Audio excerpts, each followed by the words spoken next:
أما بعد فأعوذ بالله من الشيطان الرجيم بسم الله الرحمن الرحيم ولولا نفر من كل فرقة منهم طائفة ليتفقهوا في الدين ولينذروا قومهم إذا رجعوا إليهم لعلهم يهتدون.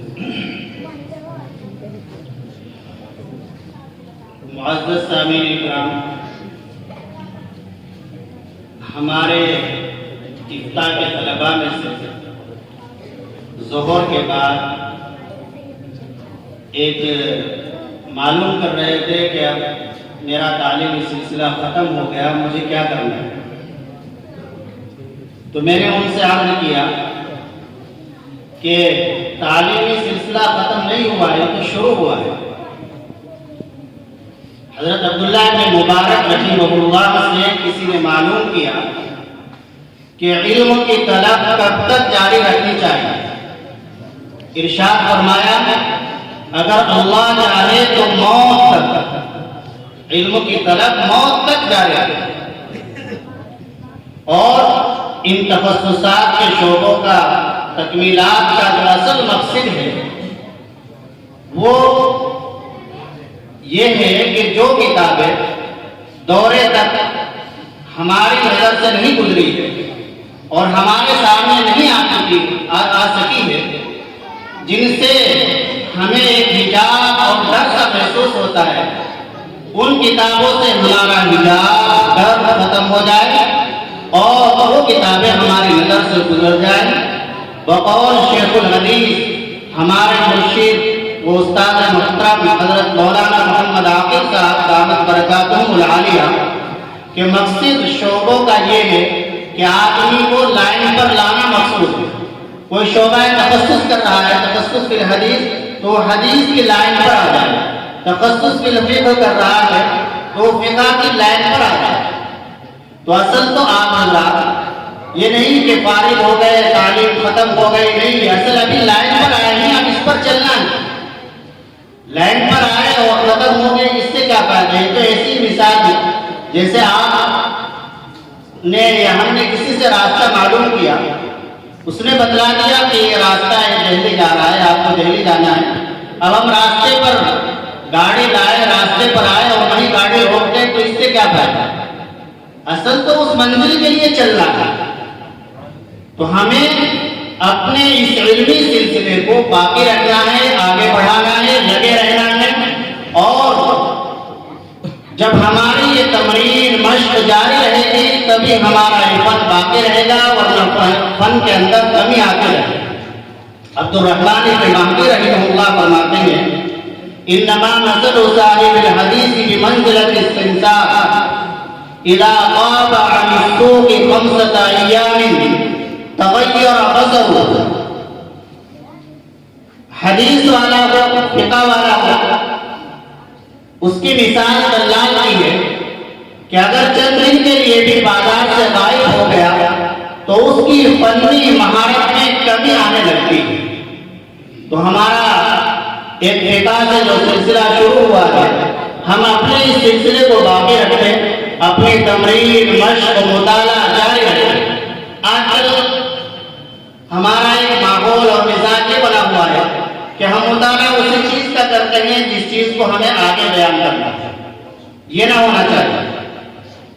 ایک بزرگ کا مقولہ ہے اذا احدث اللہ لك علما فاحدث للہ عبادتا ولا يكن همك ان تحدث به الناس. کہ جب اللہ تعالیٰ تمہیں کوئی نیا علم، نیا فن، نئی بات علم کی عطا فرمائے تو تم اللہ کے لیے نئی عبادت کرو، یعنی اللہ کا شکر ادا کرو. علم حاصل ہوا ہے، علم جیسے نعمت ملی ہے، مطالعے میں کوئی نئی بات ملی ہے، استاد محترم سے کوئی نئی بات سننے کا موقع ملا ہے، سننے میں آئی ہے، واعظ و مقرر سے کوئی نئی بات سنی ہے، تو اس پر اللہ کا شکر ادا کرو. یہ اللہ کا شکر کی بڑی نعمت ہے. حضرت امام اعظم ابو حنیفہ رحمہ اللہ فرماتے ہیں کہ جب بھی میں کسی حکمت کی بات پر مطلع ہوا، کوئی نئی علمی بات میرے سامنے آئی، تو میں نے اللہ کا شکر کیا، ادا کیا. فازداد علمی، تو اس سے میرا علم بڑھ. اگلا جو جملہ ہے وہ سنانا ہے، وَلَا يَكُنْ هَمُّكَ أَن تُحَدِّثَ بِهِ النَّاسَ، تو اس کی فکر نہ کر کہ تو یہ بات لوگوں کے سامنے بیان کرے گا۔ مطالعہ کر رہے ہیں، سن رہے ہیں، تو مطالعہ کرتے وقت یہ نیت یہ خیال رکھو کہ میں اس کو آگے بیان کرنا نہیں، میں اپنے علم کے لیے، اپنے علم کو بڑھانے کے لیے، عمل کے لیے، اللہ سے اپنا تعلق مضبوط قائم کرنے کے لیے مطالعہ کر رہا ہوں، اور اپنی اصلاح کے لیے موقع ملے گا تو پھر آگے بھی بات کی جائے گی۔ شامی ہے، اس کو آپ اپنے مطالعے میں رکھیں۔ میں نے اپنے استاد محترم مفتی طاہر صاحب دامت برکاتہم العالیہ سے سنا کہ حضرت گنگوہی نور اللہ مرتضی نے مکمل شامی کا بالاستیعاب 5 مرتبہ مطالعہ کیا، پوری شامی مکمل۔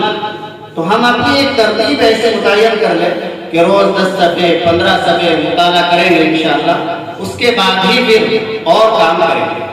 مطالعے سے آدمی کے اندر قوت پیدا ہوتی ہے۔ حضرت مولانا عاقل صاحب رحمۃ برکاتہ سے سنا کہ حضرت مولانا اسد اللہ صاحب رحمۃ اللہ علیہ فرمایا کرتے تھے کہ مطالعہ کر کے مجھے اپنے اندر قوت و طاقت محسوس ہوتی ہے۔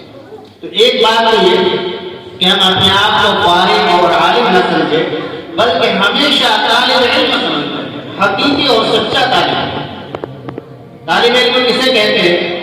آج کل ہمیں سوچتے ہیں کہ طالب علم وہ ہے جس کا مدرسے میں داخلہ ہو گیا، رجسٹر حاضری میں نام آ گیا، کمروں کی حاضری ہونے لگی، مطبخ میں نام آ گیا۔ حضرت مفتی شفیع صاحب رحمۃ اللہ علیہ فرماتے ہیں کہ حقیقی طالب علم وہ ہے جس کے دل و دماغ میں ہر وقت کوئی علمی مسئلہ چکر کاٹا ہے، کوئی علمی بات۔ جس طریقے سے کوئی پیاسا ہوتا ہے، بھوکا ہوتا ہے، اسے پیاس لگی ہوئی ہے، بھوک لگی ہوئی ہے، تو جب تک پیاس نہیں بجھے گی، بھوک ختم نہیں ہوگی، اس وقت تک اسے چین نہیں آئے گا۔ تو اسی طریقے سے جب تک ہماری علمی پیاس نہ بجھائے، جو مسئلہ ہم سے حل نہیں ہو رہا ہے، سمجھ میں نہیں آ رہا ہے، جب تک مطالعے سے کسی سے معلوم کر کے وہ مسئلہ ہمارا حل نہ ہو جائے، تو اس وقت تک ہمیں چین نہ، یہ طلب اور فکر ہونا چاہیے۔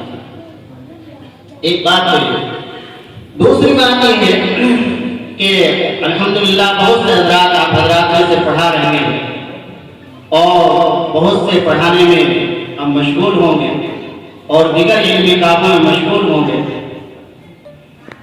تو اس بات کا خیال فرمائیں کہ ہم پڑھنا پڑھانا ہمارے محنت کے ساتھ، ہم بچوں کا مدرسے کا وقت ضائع نہ کریں۔